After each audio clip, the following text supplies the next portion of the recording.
নমস্কার বন্ধুরা, আপনারা দেখছেন বনশ্রী রন্ধনালয়। বনশ্রী রন্ধনালয়ে আপনাদের সবাইকে স্বাগত জানিয়ে আজ আবার একটি নতুন পর্ব নিয়ে চলে এসেছি। আজ বানাবো বেসনের একটি রেসিপি। তার জন্য আমি প্রথমেই একটা পাত্রের মধ্যে একটা বড় সাইজের পেঁয়াজ কুচিয়ে নিয়েছি ভালোভাবে, আর 3টে কাঁচা লঙ্কাও কুচিয়ে নিয়েছি। আর এর মধ্যে আমি দিয়ে দিলাম 5 চামচ বেসন। আর এই 5 চামচ বেসনের মধ্যে এখন দিয়ে দেব হাফ চামচ লঙ্কার গুঁড়ো, হাফ চামচ হলুদ গুঁড়ো, 1 চামচ ধনের গুঁড়ো, 1 চামচ গোলমরিচ আর জিরে একসঙ্গে ভেজে গুঁড়ো করা, সেটা 1 চামচ দিয়ে দিলাম। আর দিয়ে দেবো 1 চামচ গরম মশলার গুঁড়ো, আর স্বাদ অনুযায়ী লবণ দেব। চামচটা কিন্তু খুব একটা বড় সাইজের নয়, ছোট সাইজের চামচের হাফ চামচ করে হলুদ লঙ্কা দিয়েছি, আর 1 চামচ করে অন্য মশলাগুলো দিয়েছি। দিয়ে এইভাবে সমস্ত শুকনো উপকরণগুলো একটু মিশিয়ে নিলাম একসঙ্গে ভালোভাবে। নেওয়ার পর অল্প অল্প পরিমাণ জল দিয়ে একটা ব্যাটার বানিয়ে নেব। প্রথমেই বেশি পরিমাণ জল দিয়ে দেব না, তাহলে ব্যাটারটা পাতলা হয়ে যাবে। আর ব্যাটারটা আমার এখানে পাতলা হলে হবে না, ব্যাটারটা একটা ঠিক ঘনত্বের থাকতে হবে। কারণ কি, আমি এখানে বড়া বানাবো, সেরকম আকারের ব্যাটারটা বানিয়ে নিতে হবে, পাতলা হলে হবে না। একটু মিডিয়াম ঘনত্বের ব্যাটার বানিয়ে নিতে হবে। এই যে দেখুন, এইভাবে ব্যাটারটা বানিয়ে নিচ্ছি। যেটুকু পরিমাণ জল লাগবে সেইটুকু পরিমাণ জল ব্যবহার করতে হবে। আর ব্যাটারের ঘনত্বটা আমি দেখিয়ে দিচ্ছি, এই যে এরকম।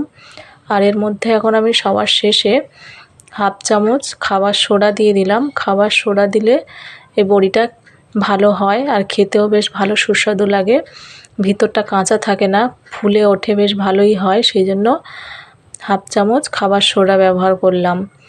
আর এদিকে আমি আগের থেকেই কড়াইয়ের মধ্যে তেল গরম হতে দিয়েছিলাম। এখানে আমি সাদা তেল গরম করতে দিয়েছিলাম। এখন এই তেলের মধ্যে আমি এই ব্যাটারটা অল্প অল্প করে দিয়ে দেবো। একদম ছোট ছোট সাইজের দিতে হবে, কারণ এটা ফুলে অনেকটা বড় হয়ে যাবে।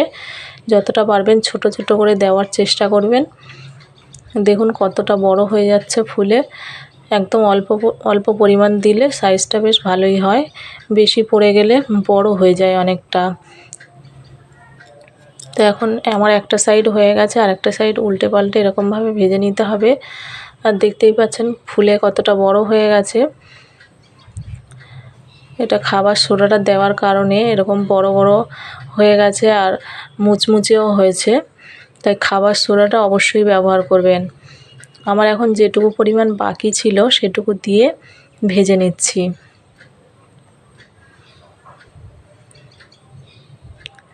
আর রেসিপিটি প্রথম থেকে শেষ পর্যন্ত দেখার অনুরোধ রইল। এখন রেসিপিটি হতে অনেকটাই বাকি আছে। তো আমার যে কটা ভাজতে বাকি ছিল সে কটাও এখন ভাজা হয়ে গেল, সেগুলো আমি তুলে নিচ্ছি। এখন আমার আরেকটা ব্যাটার বানাতে হবে। তার জন্য আমি এই বাটির হাফ বাটি পরিমাণ বেসন নিয়ে নিলাম, আর 1 বাটি পরিমাণ টক দই নিয়ে নিলাম। যেটুকু পরিমাণ বেসন নিতে হবে তার ডবল পরিমাণ টক দই নিতে হবে। নিয়ে আমি এই উপকরণগুলো ভালোভাবে মিশিয়ে নিচ্ছি। টক দই আর বেসনটা ভালোভাবে এরকমভাবে মিশিয়ে নিতে হবে একসঙ্গে। এখন এর মধ্যে একটু স্বাদ অনুযায়ী লবণ দিয়ে দেব, আর একটু বেশি পরিমাণ জল ব্যবহার করে একটা পাতলা ব্যাটার বানাতে হবে এখানে। এই ব্যাটারটা একটু বেশি পরিমাণ পাতলা করতে হবে, কারণ এই ব্যাটারটা ফুটে তারপর রেসিপিটি বানাতে হবে। তো আমার ব্যাটার বানানো হয়ে গেছে। এখন আমি ওই যে কড়াইয়ের মধ্যে বড়ি ভেজেছিলাম সেই কড়াইয়ের মধ্যে সাদা তেলের মধ্যেই হাফ চামচ হিং, 1 চামচ জিরে, গোটা জিরে, 1 চামচ সাদা আর কালো সর্ষে, 1 চামচ মেথি, গোটা মেথি, আর 7-8 কোয়া রসুন কুচিয়ে নিয়েছিলাম সেটা, আর 4-5টা মতো কারি পাতা, আর 2-3টে কাঁচা লঙ্কা এরকমভাবে কেটে নিয়েছিলাম, সেগুলো দিয়ে দিলাম।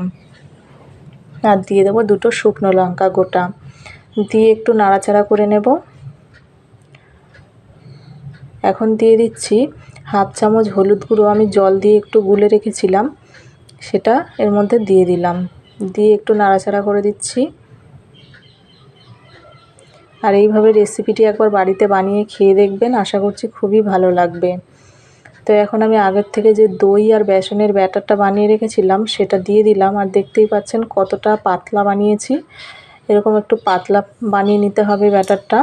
আর ব্যাটারটা এখন আমার ফুটতে শুরু করে দিয়েছে। এর মধ্যে আমি এখন যে বড়িগুলো আগের থেকে ভেজে রেখেছিলাম সেগুলো দিয়ে দিলাম।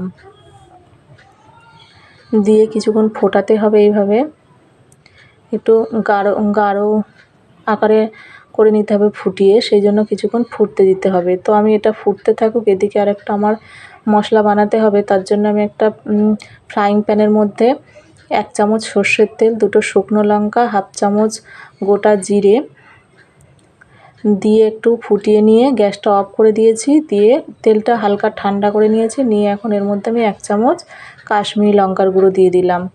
দিয়ে একটু নাড়াচাড়া করে নেব। তেলটা একটু ঠান্ডা করে নিতে হবে, নাহলে লঙ্কাটা পুড়ে কালারটা কালো হয়ে যাবে। আর এটা আমি ব্যবহার করছি রেসিপিটি কালার বানানোর জন্য রেসিপিটিতে, সেই জন্য গ্যাস অফ করে তেল ঠান্ডা করে তারপরে লঙ্কার গুঁড়োটা দিতে হবে।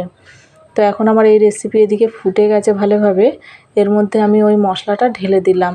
আর এই মশলাটা দেওয়ার পর দেখবেন কত সুন্দর কালার চলে আসবে। দেখতে যেমন সুন্দর লাগবে, খেতেও তেমন সুস্বাদু। এই যে দেখুন কত সুন্দর কালার চলে আসছে। তো বন্ধুদের কাছে আমার অনুরোধ, যদি রেসিপিটি ভালো লেগে থাকে তো একটা লাইক শেয়ার কমেন্ট করলে আরও রেসিপি বানানোর আগ্রহটা বাড়ে। সেই জন্য আপনাদের কাছে অনুরোধ, যদি রেসিপিটি ভালো লেগে থাকে তো একটা লাইক শেয়ার কমেন্ট করে দেবেন। আর যে সকল বন্ধুরা চ্যানেলে নতুন তাদেরকে অনুরোধ করব যে চ্যানেলটা একবার সাবস্ক্রাইব করে রাখবেন আর পাশে থাকা বেল আইকনটিও প্রেস করে দেবেন, যাতে আমার চ্যানেলে এরকম নতুন নতুন রান্নার রেসিপি সবার আগে আপনাদের কাছে পৌঁছে যায়। এখন আমি লবণটা দিয়ে দিলাম। লবণটা আমি আগে দিইনি, কারণ রেসিপিটি ঘন কতটা হবে, পাতলা ছিল অনেকটা, সেই জন্য লবণের পরিমাপটা বুঝতে পারবো না। সেই জন্য পরে লবণটা ব্যবহার করলে একদম পারফেক্ট হয়। সেই জন্য আমি এই টাইমেই লবণটা ব্যবহার করলাম।